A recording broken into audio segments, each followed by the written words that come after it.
Шардара ауданында құрылыс жұмыстары қарқынды жүріп жатыр. Ағымдағы жылдың соңына дейін бірнеше ғимарат қолданысқа берілмек. Бүгінде Иманов атындағы 300 орынды орта мектептің құрылысы аяқталуға жақын.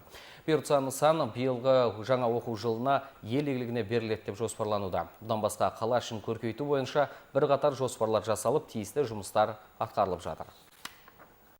Бүгінде ауданда құрылыс жұмыстары тоқтаусыз жүргізіліп жатыр. Тұрғын үй құрылысы бойынша облыстық бюджеттен бөлінген қаражатқа бой көтерген Әл-Фараби көшесіндегі 4 қабатты 40 пәтердің төлқұжаттарын алу жұмыстары жүргізіліп жатыр. Сонымен қатар қаладағы Әсем және Нұр Отан мөлтек аудандарында су құбырлары мен электр желілері тартылуда. Тиісті жұмыстарды жүргізген мердігер корпорация Силур құрылыс жұмыстарының сапасына кепілдік беретінін айтады. Облыстық бюджеттен 700 миллионда қаржы бөлініп, Шардара ауданында 40 пәтерлі 4 қабатты 2 үйдің құрылысы басталған.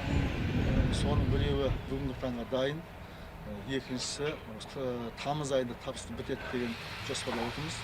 Ауданда құрылыс жұмыстары карантин талаптарын сақтай отырып жүргізіліп жатыр. Жұмысшылардың денсаулығын күнделікті тексеріп, антисептик құрылғылар мен маскалық режим қатаң бақылауға алынған. Құрылысшылар қандай жағдай болса да нысандарды уақытында тапсырамыз деп құлшынып отыр. Шардара ауданынан Айдан Әмірсейіт, Қуаныш Шауелбеков, Нұржан Сейдазимов, Асылбек Мансұрхан, жаңалықтар.